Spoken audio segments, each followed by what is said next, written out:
We need it. Oxygen. It's why we breathe.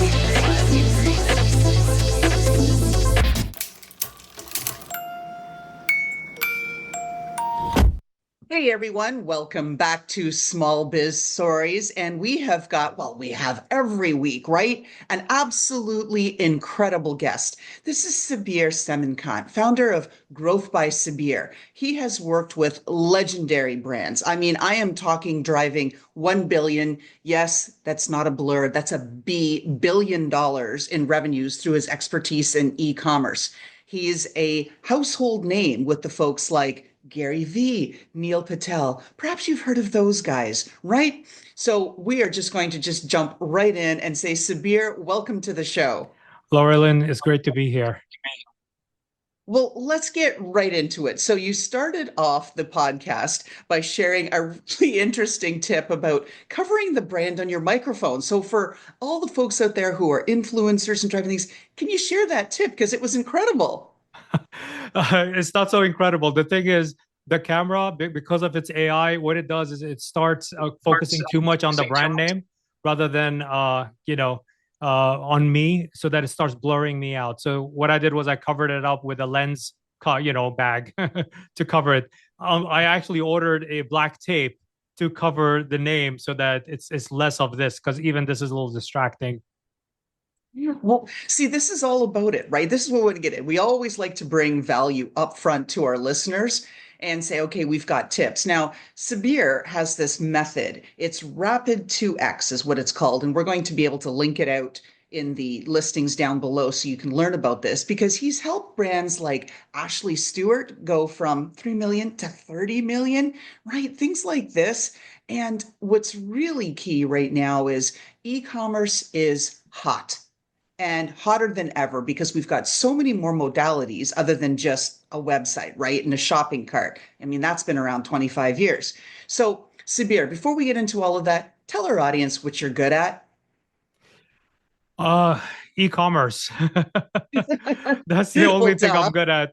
I'm not good at anything else. I'm very good at I picked my lane, and this lane is e-commerce. And what's interesting about the backstory of it is that I happen to be in it because of purely an accident, right? And this has been a wonderful accident. In life, you usually complain about the things that did not happen or whatever, right? And every time, every turn of my life, what I have found is the things that I thought was not good for me, like things at the moment when they suck, when it happens, right? And then when you look hindsight, 10 years fast forward, right? Life happened 10 years forward. And then you look back and you go like, oh my God, thank God that thing happened. Thank God that client fired me so I could meet the sharks. I could work with Gary. I could do this thing with Canon. I could meet, Parig and do all these amazing things with growing these businesses and stuff like that. Always have that sort of a gratitude, I think, like as a business owner, that, as an e-commerce brand owner, you have to have that gratitude. Like things sometimes don't work out and you have no idea what a blessing it is in disguise. Well, see, now you just touched on, well, like about 10 million different things, but the three key ones I think that are at the essence of entrepreneurship. One, looking for an opportunity and how you solve a problem. Two, gratitude. And three, adaptability.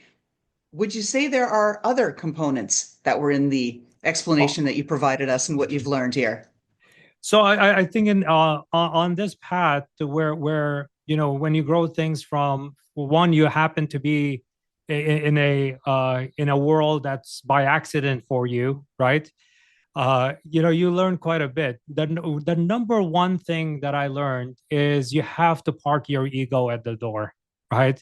Because ego tends to be very, very damaging to, especially if you're a founder, right? Be open to learning about many things. That kid you just hired off of college, maybe she knows more about TikTok and what makes TikTok run and work than you do, because you don't even have TikTok installed on your phone, right? Let alone knowing every nuance of it, right?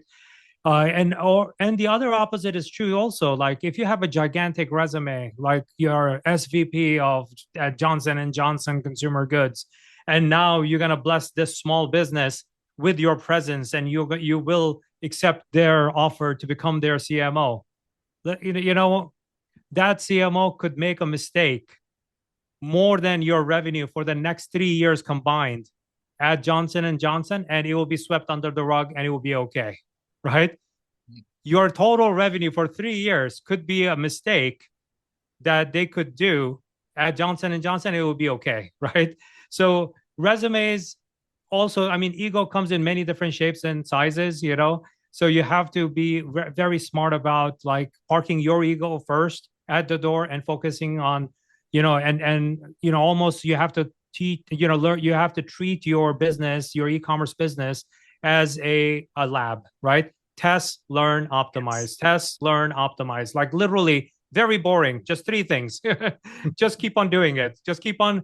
If you are very patient, and you keep on doing that, what you will do is, one, you will learn what things work and where you need to spend your quality time on and your resources, right? That's one of the biggest things that most small businesses, and a lot of e-commerce businesses are small businesses, right, to start with, right? And then there are very few snowflakes out there that hit a billion and stuff like that.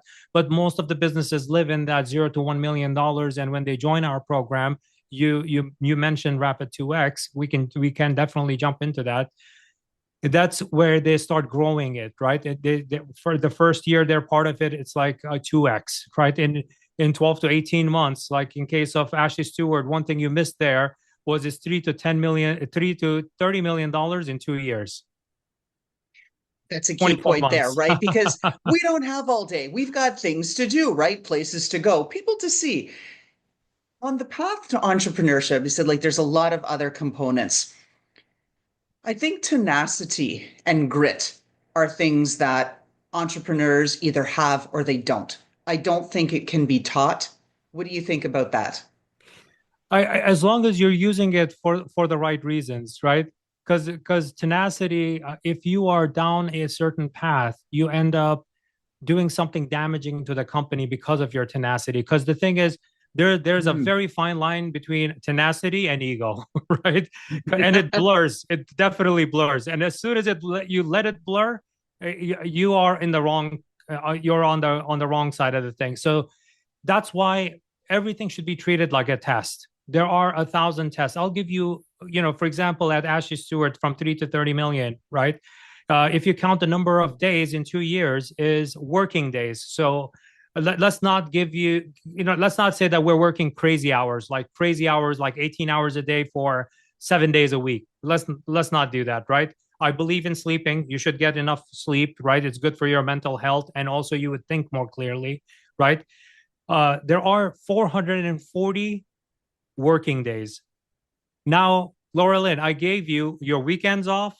I gave you a couple of weeks off per year for your vacation time. I gave you sick days. I gave you federal holidays, all of that. It's 220 per year, 220 working days per year. So for 2 years, 440 days. Every one of those days, I can tell you that it was an experiment. Every single day was an experiment, right? Every day that I showed up and I wanted to do something, my goal was to improve any one of my e-commerce KPI, any one that was meaningful. Like, let's say email open rate, for example, right? And that morning, if I was driving, because I was driving from New York to New Jersey, I said, okay, you know what? Today I'm going to focus. Once I get to my office, I'm going to focus on email open rate. That's because it's been bothering me. I don't understand why it's 14%. I want it to be 15%, right? That day, I did not care about anything else, like pure, call it OCD, ADHD about e-commerce, right? Specifically, right? My head was in it to just come up with the best subject lines, test different things out, A, B, C, D test, take the same email, segment it. I wanted to try different things out. And then by the end of the day, once I sent it and I got some data, then either I felt great about what I did and I learned something from it. Either it was a grand slam, because it's not a 1% improvement you get on that day. You would get 8%. But there are some days that you do something and you get 0, right?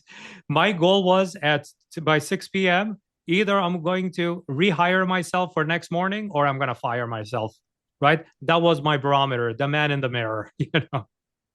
Well, that's just okay. So many things. So I train folks on PDCA, change management, process improvement, plan, do, check, act, right? Very similar to test, experiment, right? And then retry, right? Yeah. You have to keep it going. You talk about the privilege of focus. I'm that squirrel, right? That ADHD, like, Pretty one bird. third of all, right, exactly, right. One third of us of entrepreneurs, we fit that mindset. Now it's good because we can be adaptive, but it's also bad because we can be distracted. And I've known that when I can apply that privilege of focus to one particular problem, like you were talking about an open rate or something, wow, a couple of days later, I go like, yeah, I can take the evening off tonight, right? I mean, because that doesn't happen too often. Usually Yeah. it's the 24/7 grind. So I love that you're sharing with folks that that's what it takes. Just figure out one thing at a time and don't try to boil the ocean. Aim for that 1% consistent improvement in open rate. Talk to Let us a me little bit more about how do you pick which one when you're a squirrel? let me give you the mathematics of 1% improvement. The mathematics of improvement is a 1% improvement is in 365.25 days in a year, calendar year. That means that business is going to grow. If you improve things 1%, that are going to be compounded, because these things are not tactical stuff. These are strategic things that you're picking on. Like when you improve your email rate by 1%, that's not, you're not going to give that up by December if you started on January 1st, right? It's going to compound over time. It's going to keep on giving you that benefit, right? So that mathematics gives you 36.5x growth in 1 year, right? So you go like, what I said earlier about working days, and I gave you so many days off because of, holiday, family life, work-life balance, whatever you want to call it, right? So 220 working days in a year. That's 22x in a year, right? Let's say you go like, no, but Sabir, you did say that there are some days you're going to win a lot, but maybe it's not 1%, it's going to be 8%. But on other days, you're going to get zero, right? What about that? Okay, fine. Let's be less than half right, right? Because the thing is, once you start on this journey, what happens is you keep on getting better at testing. You keep on improving your testing. Your test cycles tend to get better and better. 10x. You see, I cut it down from 22x down to 10x now. I have done that time and time again. Ashley Stewart is one example of it, where it went from, by the way, at 3 million, when I took over that, it was less than 3 million. It was bankrupt, actually. and the Jeez, I didn't realize it was at that and it stage. was it was actually bought out by a venture capital firm. It bought this distressed property, and then I got involved because somebody I had worked with 8 years prior and had seen me what I'm able to do, my superpower, right? Said, hey, would you be interested in coming in and doing something here interesting? And prior to that, the previous story 8 years prior was Vitamin Shop. That was vitaminshop.com was bankrupt, and I took over, and it was $8 to $10 million in 4.5 years. It went to $52 million and more profitable cash flow. It's incredible that we've got you on our show today and everything that you're done here and the experience that you're sharing with us. I'm always so grateful when people pay it forward. They share and they say, yeah, I've learned this. So many people are so reluctant. It's like, oh no, I'm not sharing that. That's my secret. I'm not telling you my tips. I think it's nonsense because as entrepreneurs, it is a special community because it's not just the thing we do or the how we do it, it's how we feel while we're doing it because it is a freaking roller coaster nut job show, right? I mean, some days you're like, whoa, other days you're like, right? So talk to us about that experience that you've had too on the emotional roller coaster that is entrepreneurship. So here's the thing. What I learned was there are certain numbers in your e-commerce business that give you that mental anguish that you're talking about, right? That roller coaster. And if you pay attention to the wrong KPIs, you end up actually damaging your self-worth also, right? You think that, oh, I suck, I'm horrible, I don't get it, I don't know why are other people winning, I'm not winning, right? You start comparing yourself to others, and that's also a disaster, not a good thing, right? For example, I'll give you one example of a e-commerce KPI that has existed since the dawn of time. That's a complete BS, right? And that's called conversion rate. I'm sure that you have heard of Oh, e-commerce yes. conversion rate. Everybody says, "Oh, what's your conversion rate?" Garbage. It's such a garbage, right? I have actually stopped using it for more than 20 years now, right? That's how long. I'm telling you that in the beginning it made sense because I was there when e-commerce was birthed, right? In the very early days of Amazon and stuff like that, right? So I've been there for a long time. In the beginning, when you didn't have the mix of media and traffic that you would drive to your site in 2025 right now, right? You didn't have that back then. You had, what do you have? You had AOL, Alta Vista, Metacrawler, Yahoo, maybe, that's it. There was no Google. I actually beta tested Google at Stanford. That's how Oh, long wow. I've been in it for a long time. It beta tested also Google AdWords back then. Now it's called Google Ads. The thing is, you have to pay attention to the right KPIs. For example, conversion rate. I'll give you an example of it, and this is a very simple example so that everybody can understand. Let's say there's a Laura Lynn, there's a hypothetical room that you walk into, right? And in this hypothetical room, there are 50 American basketball NBA players. Like the shortest guy is 6'4". It goes all the way to 6'11" and 7 feet, 7 feet 2, right? Very tall people. And the other half of the room is 50 dwarfs from the Lord of the Rings, right? I go like, Jeez. Laura Lynn, tell me, what is the average height of the room? You go like, okay, let me take out my iPhone. I have a calculator in there. You punch in some numbers, right? And then you say equal 50 and 50. Okay, let's assume that the dwarfs are 3'7", and then the average basketball player is about 6'8". Okay, Sabir is 5'7". All right, okay, Laura Lynn, how many 5'7" people are there in the room? The answer is it's zero.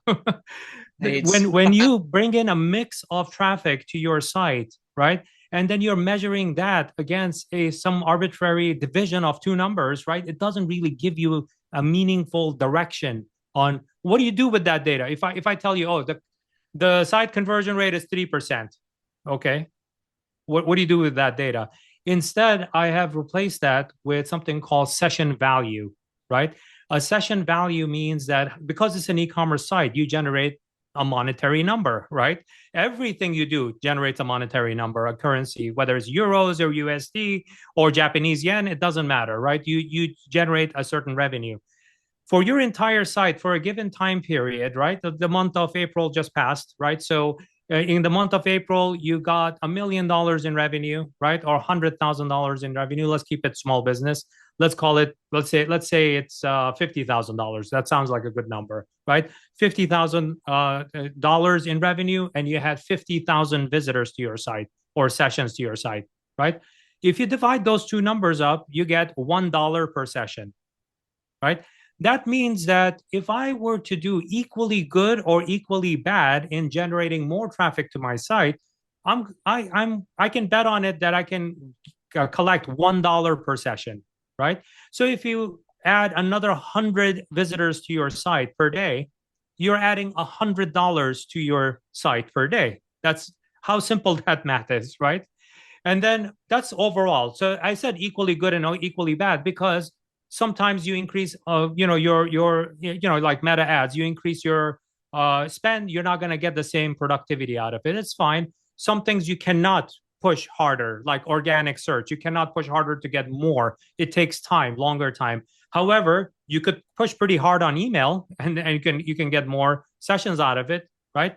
So there, just this math we just did, you would do the same thing by channel. Every channel has a productivity, session value productivity, right? So for example, if you do the same exercise for this site, we had a $1 overall average, right?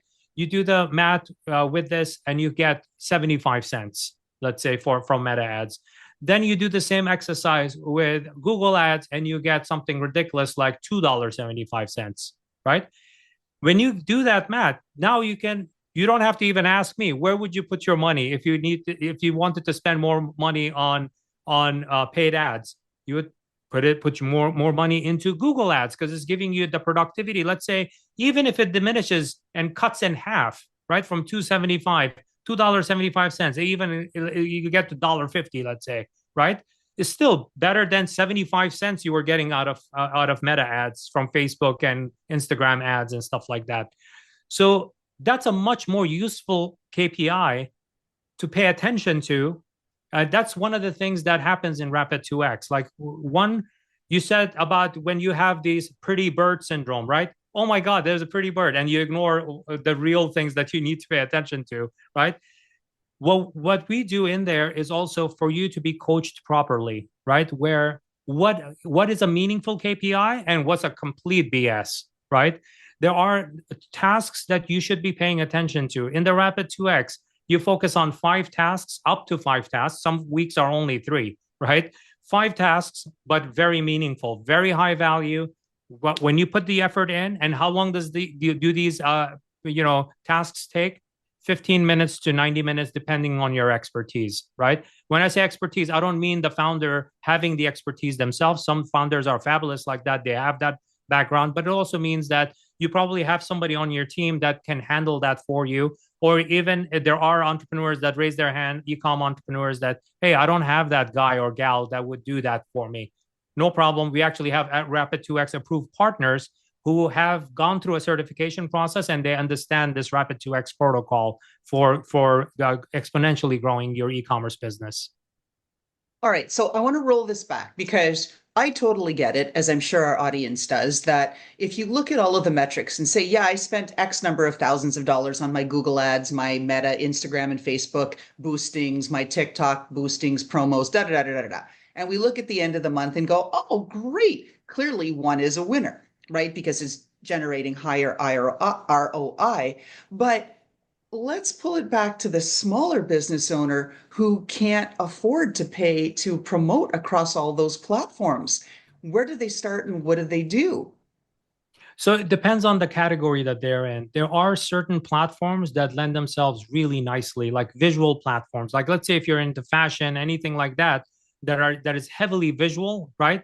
Then in that case, like Meta and TikTok would be highly visual, right? But lower funnel stuff, right? Lower funnel meaning that people have a very high intent to purchase, tend to come from Google properties, right? Google.com, YouTube, stuff like that, platforms like that, right?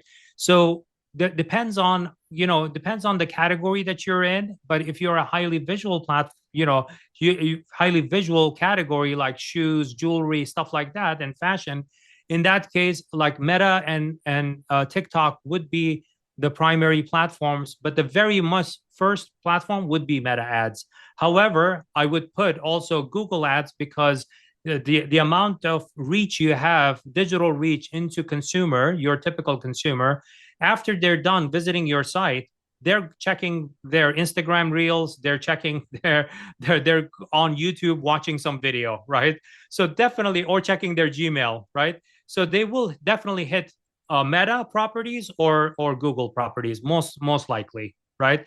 And then depending on the age demographic, it's possible that they are using TikTok over Instagram Reels. I have a Google Ads expert who is meticulous about studying how they work, how they don't work, how to optimize them. And he says, and he tells all of his clients, if you're not spending 5,000 a month, forget about it. You're not going to go anywhere because the bar has shifted so much over the last couple of years with respect to ROI delivered through a Google ad. Do you agree, disagree, have thoughts, Sabir? So I don't know about the $5,000 number. My visibility into running any business is not a month or a quarter ever. So if you ask me about monthly numbers, I have no idea, right? And even this billion, because my visibility to change is every day or every 2 days, right? And then when I tally up to see if my tests and experiments worked, I look at 1 week. That's it. That's my visibility, right? And that's what I look at. So for Google ads and Meta ads, what are the right numbers? What is the right number for budget? What's the right number for ROAS, right? Those are two very critical questions, right? So here's the thing. When you're starting with paid ads, let's go with Google ads and Meta ads. Both of them are very similar in that aspect. When you start a campaign, that campaign needs to be shown to a certain number of people, right? And from those, that's your impressions. Your ads are being shown at a certain impression level. And then when people click on it, that's your click-through rate from your ad, right? that from that click, that's a session that you're getting to your site, right? Let's go to that evil conversion rate thing, right? Because most people know and understand what conversion rate is, right? That means that, if every 100 people you bring in, and most categories range from less than 1% to like 3% best case scenario for the conversion rate KPI, right? So if you bring in 100, for every 100 people you bring to your site, you're going to get, let's call it 1.5. You will get 1.5 transactions out of that, right? So if you want to get that many clicks, in case of Google Ads, because it's CPC based, right, you will pay for those clicks. You will just pay for those clicks. Let's say if it costs you $1 per click and you bring in those 100 people, it costs you $100 to bring that in. If your site's conversion rate in that scenario is 1.5, right, that means you're going to get 1.5 orders. Let's even it out and say it's 2 orders, right? And if your average order is $50, that means that you collected a revenue of $100. You spend $100 to collect $100 in revenue, right? Your ROAS is dividing this revenue divided by the ad, the amount that you spend. $100 over $100 is ROAS of 1, right? This ROAS of 1 does not make sense for your business. It's definitely not profitable, right? And the reason I'm picking on this one is because a lot of paid media agencies and freelancers who are in this lane of Google Ads optimization or Google Ads running your campaigns or Meta Ads, they will convince you as a business owner, e-commerce business owner, that that ROAS of 1 or 1.5 is okay. It's not, right? Let's assume, like Laura Lynn, the very first cost that actually you're hit with, first you have to give that dollar back that you spent, right? That $100 you just spent on Google Ads, you have to give that $100 back, right? Now you have nothing left. You still have to buy inventory to replenish the inventory you just sold. Not to count even the cost of shipping that you have to pay UPS, FedEx, USPS, and stuff. So ROAS of 1 never makes sense. It doesn't, right? Especially for small businesses, it doesn't make sense. The ROAS needs to be, by the way, I've done this calculation, the ROAS needs to be 2.5. And the reason behind it is because I've actually calculated this across hundreds of Shopify businesses because I have access to all of the data, right? And the one-hit wonders, and you'll like this phrase, one-hit wonders, and Laura Lynn, the 80s and 90s, there were a lot of one-hit wonder songs, right? Mambo Number 5, Macarena, all of these kind of songs, even though they were a little bit later, but there are quite a lot of these one-hit wonder songs, right? Similar to that, you have customers that sing once for you, meaning that they only give you their credit card once, right? And in case of Shopify businesses, the actual stat, it ranges from a minimum of 70% of your customer database to more than 100% of your customer database, right, is one hit wonder. So when you get that one transaction at ROAS of 1 or 1.5, that's why it doesn't make sense. You lost money on it, and somebody convinced you that it was okay to lose it because you're going to make it on a second purchase. Doesn't happen because they don't give you any kind of strategy to make that happen. So you need to have a proper strategy for retention, not just for acquisition, in order for you to get those folks to buy again from you. Your site, your business, your e-commerce site needs to have the right strategy in place to make people buy more than average order. You need to upsell them into buying a second time at the time they made that first purchase. There are things like that from a strategy standpoint that you need to actively seek in order for it to happen. You cannot just depend on paid media channels for any of that kind of stuff. So to answer it, for that Google Ads guru you mentioned, right? It starts with a funnel. You have to have a certain number, right? And in case of Google Ads, because it's CPC based, right? My recommendation is if you're starting out, you should have a minimum test budget of $50 per campaign, right? $50 is a bare minimum. So if you multiply that into 30 calendar days, it comes out to $1,500 at a minimum. But when you see that it's working, especially if you're doing performance max and you're giving it the right signals and stuff like that, every 2-3 days, you should up your budget by 20% every 2-3 days, so that you're not spending 1,500. You actually going to be exponentially growing that budget because of the ROAS of 2.5. Very profitable. Just continue doing it.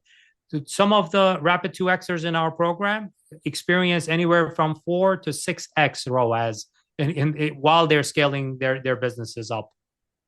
And that's incredible. So if we look at that and think about other things, and do you still have a bit more time? Can we Sure. keep you for Yeah. a few more minutes? Yeah, not a Excellent, excellent. problem. This is Listen, going well. if we can deliver great value to your audience, that's why I'm here.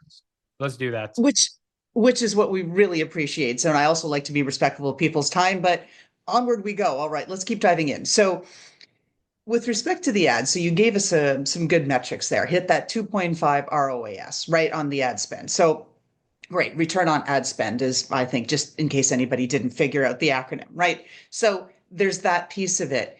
What about TikTok Shop? Let's talk about that, because that seems to be one of the hottest new e-commerce tools, I mean, since the shopping cart. So there are multiple challenges with the TikTok platform. You know, the thing is, there's a certain audience that's there, right? And I have seen these evolutions of ad platforms turning into ad platforms, right? Paid aspect of them, right? And TikTok is also experiencing the same problems that I saw with Google when Google went from organic to becoming sponsored ads, right? Same problem, right? There's a lot of fraudulent clicks. There is a lot of, you know, every platform goes through it. Meta went through it also, right? And even now they still have challenges with their platform, right? Google even today has those challenges with click fraud, and you know, they try to control it. They give you refunds back and credits to your account and stuff like that. And TikTok, as we have progressed, these platforms have actually grown exponentially compared to their predecessor, right? So the amount of time it took Google to grow, in less than half the time Facebook grew. When Snapchat came along, it grew even faster. When TikTok came, it was even smaller than that, right? And now you look at all the AI platforms. The AI platforms actually have multi-hundred million active users on a daily basis, like across all of the platforms, Claude AI, Chat GPT, all of them, right? So all these platforms do come up with you know, come across this challenge of, you know, when they introduce one, they're trying to learn how to make money, right? So when you run TikTok ads, you're not going to get the same level of ROAS or better that you would get from Google ads and Meta ads because of just purely maturity. By the way, Amazon ads also does pretty fabulously, right? From that, not for direct to consumer, but for the marketplace ROAS, it does a pretty good job there, right? And they also went through the same kind of lessons learned, right? From when they were trying to monetize their traffic, right? So when it comes to TikTok, when you are running these TikTok ads, you will run into these kind of issues that you will get the clicks, but it's not going to convert into, you know, because your ROAS is going to be pretty low. As long as you can set your expectation, you will be okay. Now the topic of TikTok shops, social commerce, right? So Right. from the priority of effectiveness, I would put at the very top, I will put Google Shopping, right? That's number one, right? Most of this is because of maturity of the platform. They have just existed longer, right? So Google Shopping is at the top. YouTube Shopping also is included into Google Shopping. Then it's Meta. Actually, then after that is, I would say, it would be Pinterest Shopping. Pinterest has been at the social commerce game for a long time. They have done a great job of that integration with Shopify and stuff like that. They have done a great job. They were one of the first ones to do that, and then everybody else followed. Meta ads would be next on that list, right? And then after that, I would put the TikTok shops. The challenge with TikTok shops is similar to what you face with when you try to sell your products on Amazon, right? It's priced to the bottom, very cheap, right? For some time, actually, TikTok has been in certain markets, because the thing is, my visibility is not just US market, it's across the world, you know, because I work with brands from all over the world, you know. And the thing is, with certain markets, actually TikTok is funding 40% off, 50% off. They're making the merchants whole by paying them the full retail price that they were advertising. Maybe they were putting it up on 10, 15% off. That's the selling price, but they are funding the extra discount in order to get the adoption up with TikTok shops, right? And in some markets, they even have fulfillment. So fulfilled by TikTok is an aspect of TikTok in certain markets also, right? So that you could send your products just like you do with Amazon FBA. You send your products to them and then they take care of the shipment and everything and they charge you for that fulfillment. Similarly, TikTok also has fulfilled by TikTok also as a program in certain markets where you can actually send them that and then they'll take care of it. And in some markets, they even foot the bill related to fulfillment just because they're trying to push this platform. It's pretty nascent in the beginning. I mean, right now, even though it might be a few $100 million right now, the thing is, it's still nascent. I think it's going to grow to a few $1 billion per year, right? As a marketplace, but it's not. As you have to be cautious, and a lot of the products that are sold there are very much low priced. Let's talk about that because I have a number of small business owners who are on here saying, no, I am not doing it. I am not going on Amazon because even as authors, and they're trying to build their platform as consultants, as coaches, and they've got their book that they've got out and their methodology that they're putting in. Amazon, I don't want to list my book there. Amazon takes whatever the number is, 82% of whatever it is that you charge for it. And like, I'm not going to do it. I'm going to do it myself, or whatever product it is that they're selling.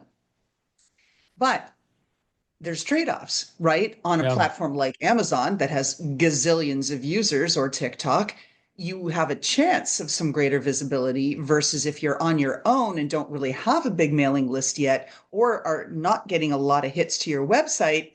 Sure, you might have higher revenues coming in each time you sell a widget, but you're going to have to work so much harder to get those few widgets sold. Talk to us about these trade-offs. So here's the thing. I actually wrote an article in Harvard Business Review with two fabulous professors from Harvard Business School, right? HBS. Sometimes I guest lecture there too. So we became really good colleagues, and I actually co-wrote this piece, and also Matt Higgins, who's a recurring shark, and he's the co-founder of RSC Ventures. So 4 of us co-authored that piece, right? About should your company sell on Amazon? And with it, within that article, you can actually find it if you go to Harvard Business Review and plug in my name. You should be able to find my article there, right? And we actually produced a first of its kind Amazon seller scorecard, right? So in there, it actually gives you the criteria for evaluation, and then you evaluate yourself and you score yourself. And then based on that, it gives you parameters around how to make that decision. Does every brand belong on Amazon? The answer is no, right? Should you be out of the Amazon game? It depends. There's a whole criteria that you need to go through to see, I'll give you the counter argument to Amazon takes so much, right? This is the same on e-commerce entrepreneur that I just said that they would give up 150% of their revenue in Meta ads cost. And they'll go like, well, it's the ROAS, we'll improve it and whatever. Compared to that, Amazon is giving you a platform that has 220 million active shoppers per month, right? It's the world's busiest mall that drives traffic, that our people have extremely high, more than Google, extremely high intent to buy, right? They're giving you that platform and they're charging you, I'll give you the numbers, right? 15% on a transaction fee to be part of the marketplace as an Amazon seller. Some categories are a little bit lesser, right? On more competitive categories, like certain categories where they know that it's less margin to play with, so that it's lesser. But on average, it's about 15%. On average, if you also let Amazon do your fulfillment, right? That there's a cost associated with it. Actually, if you do the comparison of Amazon fulfilling your order versus a 3PL, Amazon wins every day. They win in speed and they win in cost per package, right? So you cannot tell me that you are, the thing that you're packaging in your garage, giving it to UPS to take, that, and you're paying that retail, even if you got the discount that's either stamps.com or one of these, a ship station or whatever, they gave you that sort of, you did not negotiate the deal that Amazon has with UPS or FedEx, right? Because you don't have the volume to do that, right? They have the leverage, so they give you that and they pass that along to in their Amazon sellers. They give you that too through the FBA program. That on average, depending on your category you're in, right? If you have heavy and big items, obviously that my number is not going to apply there, right? On average, it costs about 18% of your revenue, right? So it costs in totality, when you list your item on Amazon and you sell it on Amazon, it costs you about 31% roughly. Compared to D2C, the same people that were arguing, but before they even optimize, they're spending 150% of their revenue on meta ads, right? So you have to, when you're thinking about that, there's a lot of, so one thing that I advise the Rapid 2Xers in the program is that whenever there's a lot of things that have been told to you, right, that you think that because it has been repeated so many times, you think that those are facts. Because, if you tell a lie enough times, it becomes, you think that it's fact. You believe it. Right. Yeah, you believe it, right? You think like, oh, that's it. That's because I don't know where I heard it. I think it's right, whatever. No, don't do that. That's why whenever a Rapid 2Xer, usually they raise their question, they raise their hand and ask a question during our program, right? When they ask, like, okay, where did you hear that from? Can you show me your numbers that actually says that what you're stating, right? And then they pull the number and go like, no, that's not the case. But I know, because I've heard a lot of these lies over the years, that because it's unfounded, it may have been true within a specific category, like plumbing supplies, but you're in a fashion brand, you're luxury fashion. You're not plumbing supplies, right? Why are you taking this? This does not apply to you, right?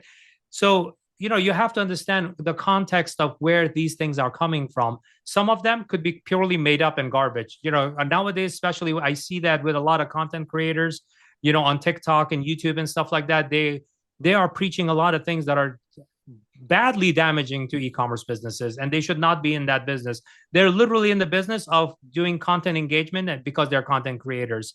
They're not giving any kind of a solid advice to these businesses through their content.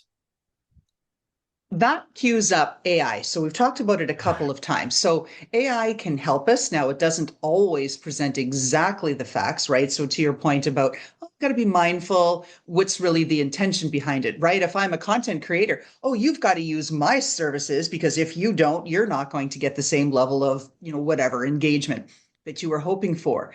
AI is also blocking ads. AI is also being set up so in a destructive force, like you talked about the fraudulent Google clicks, that you can hire or code your own AI bot to go and just constantly keep clicking on your competitors' Google ads to rack their bill up, right? I mean, there's so much nonsense out there, but there's so much good potential with AI. What do you advise our small business owners to do, so who are getting overwhelmed by the concept of AI and how many solutions are saying, we use AI, use ours. What do you say to them? So number one, the thing is, Google will go out of business. Meta is going to go out of business if you think that those tools are going to, if they're actively working on coding to do click fraud, right? This is not a new AI thing. By the way, I could have written a code 20 years ago to do click fraud on Google ads, well, that had nothing to do with AI, right? So now it's just another flavor of fraud. If people are doing that, they should not be doing it. It's illegal. It's illegal, right? And platforms like Google and Meta and TikTok and all these guys will, and they need to address that, because it's going to lower the quality of their ad platforms and stuff like that. So they're not going to let that happen, right? There might be a short period of time that, in any crime, there's always a short period of time you can get away with it, right? And then, and then it stops, right? And then that's right. So that's that part of it. Now to talk about the middle ground, right? You start on your journey of, let's integrate AI into our business, right? When you start on that journey, you go like, it's pretty simple. You just go into Claude or ChatGPT. You just say, act as an e-commerce marketer and give me a couple of ideas about this thing I want to do, right? I'll give you, I love analogies, right? Like the example I gave you earlier, right? About the hypothetical room, right? Let's say you're at this party, right? And this has always happened to us, right? At different parties. You go in there, some people are, they have their mask on, right? They try to say things during that may not be true, right? So you're gonna go, you ask them about, hey, I'm running these Facebook ads. I don't know what's going on with Facebook and AI and blah blah blah. Everybody has an opinion, right? They'll Sure. just, you have to, There's lots of yeah. opinions out there, Sabir. Yes. This is a podcast. I would have used a different wording, but I'll stick with this. A lot of opinions. Let's call it that for now, right? So unfortunately, everybody, in order to appear intelligent, they will say, oh yeah, you should be doing blah blah blah. They're in no business of giving that advice, first of all, right? And there is a difference between opinion and consult, right?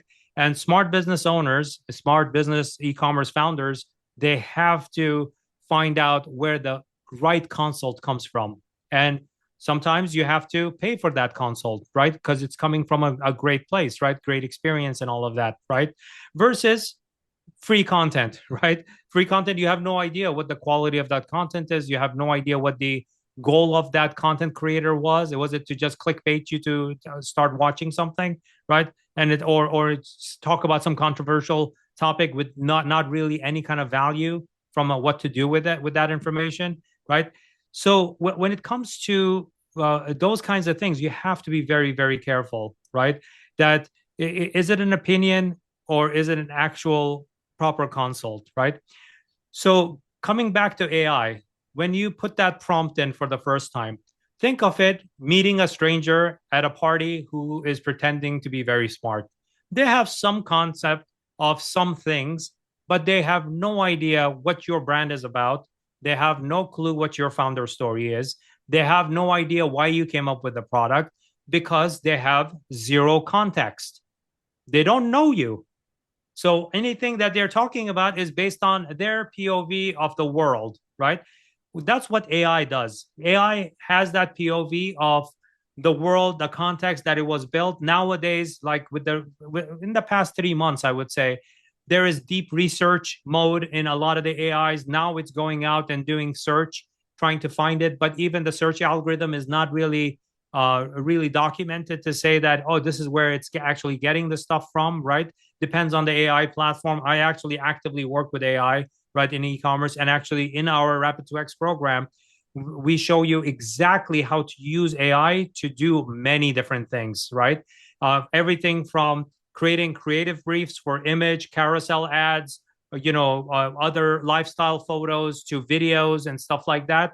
And taking that and using platforms like GPT-4o from ChatGPT to actually create really, really solid ads that you could be testing thousands of creatives.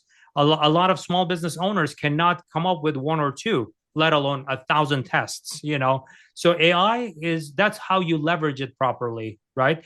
First, you have to build a context. Once you build enough context into AI, and Claude actually does a pretty good job of this by giving you a project where you are adding your context into saying, this is who I am, this is my brand, these are the transactions, these are the problems with my site, these are my competitors, this is the external data that I got from all of these different sources, right?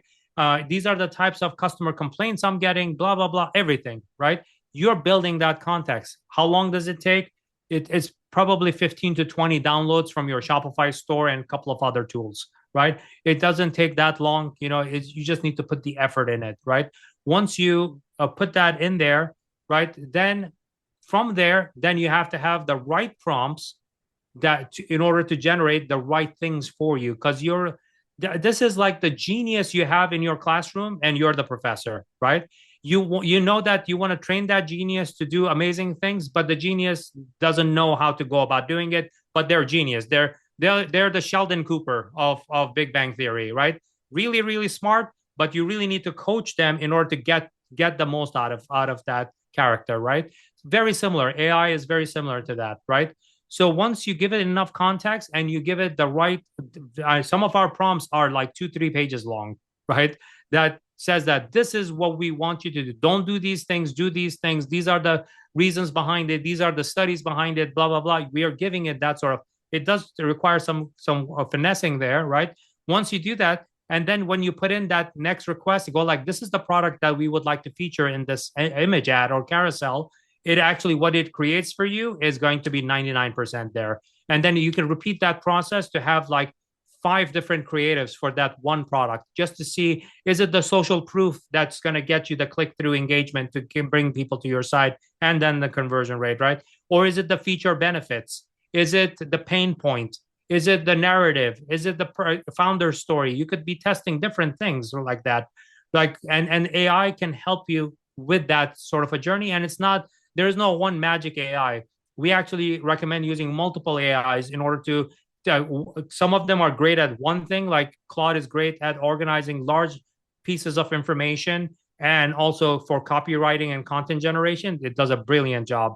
Now ChatGPT with GPT 4.0 does an amazing job of creating image ads really, really well, and carousel ads. It does a great job. Sora, we have tried it with like B-roll type video clips to include in our video edit, but you still need that video editor, a person to take that and storytell and stitch it together really nicely, right?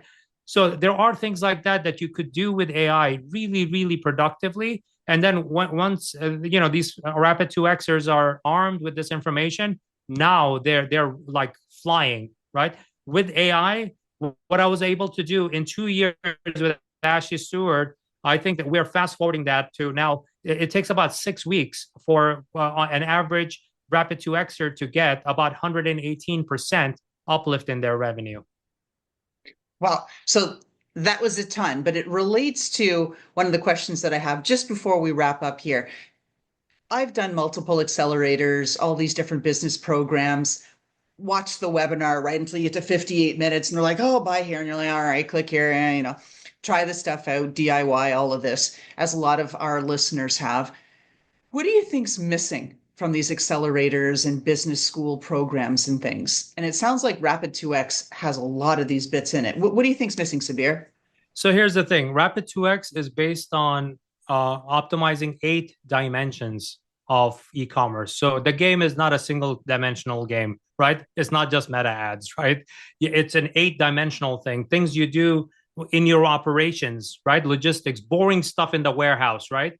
Has a direct impact on your meta ads performance.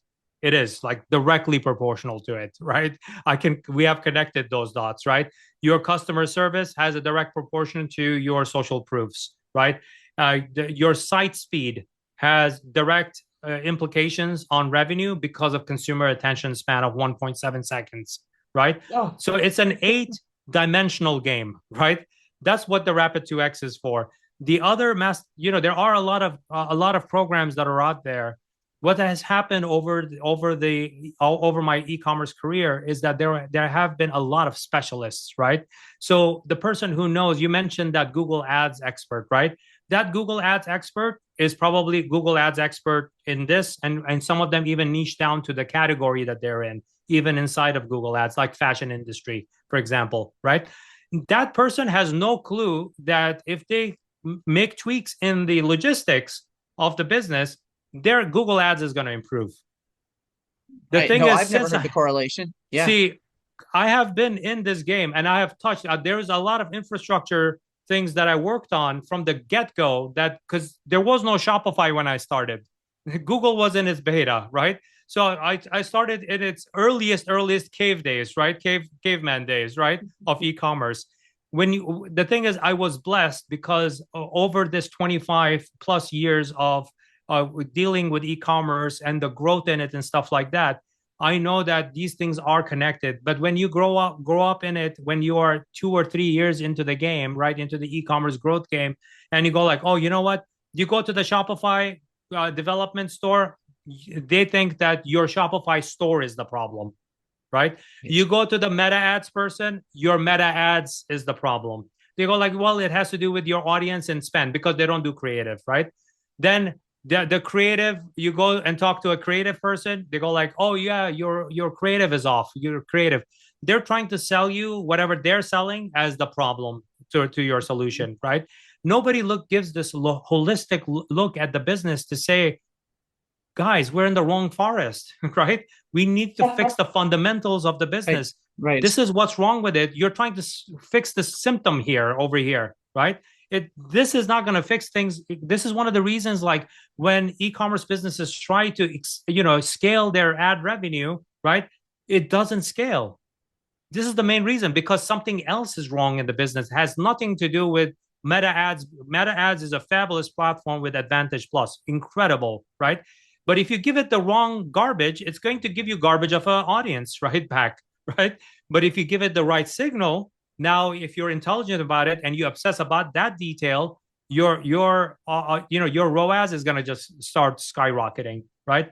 And the correlation of these dimensions, you have to be smart about this, right? And this is one of the reasons, like when you go lopsided into one thing, it's Shopify with Meta Ads, Shopify with Meta Ads, and you think that that's a solution, right?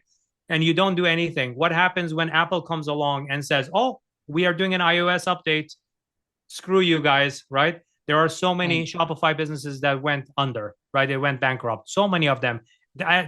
Within the first year of that announcement, right? They went under, right? But we have found ways to actually get around that too, to make sure that we close the gap on all the events that are making it from your Shopify site over to Meta, Google, TikTok, Klaviyo, all of these type of platforms. So let's wrap up here, because you've given us an incredible amount of information and bonus time and tips and no nonsense stuff, right? It wasn't like, yeah, it's just what I sell. You got to do this. It's like, no, giving us the real deets. I mean, this is what we want. Quick question. Where can people find Growth by Sabir? Actually, we have done something very special for your audience, because we wanted to give them this incredible offer. So if they go to growthbysabir.com/smallbizstories, just like the podcast name, right? If they go to that, and you could include that in the video description or podcast description. So if you go there, they will get a special offer for your listeners. So it's an exclusive offer that we're giving them.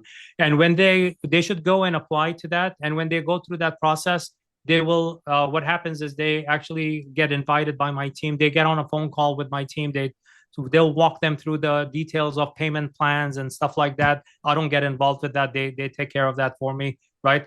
And they would also invite them to join a complimentary live workshop with me. So they get to hear me walk them through these things, to tell them what's right and what you should definitely not be doing in your e-commerce business. Ooh, that's wonderful. Thank you so much for giving us not only your time, but this offer as well. Last question, quick. We're going to bring it home. Quick 30 seconds.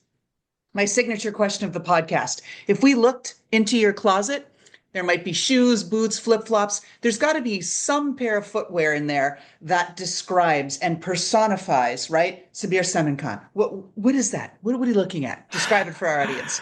I'm a very simple man, right? If you've seen me on podcasts, usually this is the same shirt that I wear. I have like 15 of these, right? This Handley shirt. My pants are always blue jeans that I wear, and the shoes that I wear is the ankle socks. My outfit, this is one decision, is already made for me every single morning, and my shoes are very, very comfortable. They're not that expensive. Skechers shoes, right? They have very nice padding, right? So that it's very comfortable for me to walk. Very simple, man, right? That's all, right? Very, very simple. This is one decision I don't have to make, whether during the day, this is the outfit I put on, or at nighttime when I have to put on my, pajamas at nighttime when I go to sleep, right?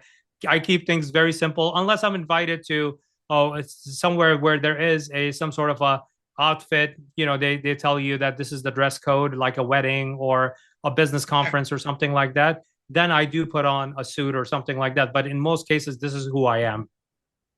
Excellent. So with that, this is a wrap. Thank you so much. Growth by Sabir here on Small Biz Stories. Thank you, Sabir. Lorelyn, it's been great. And it's been an amazing pleasure. You're an amazing host. Oh, thank you so much for that. Okay, listeners, we've got that offer for you. Check out the details down below. And how about that fantastic intro by Touch Circle?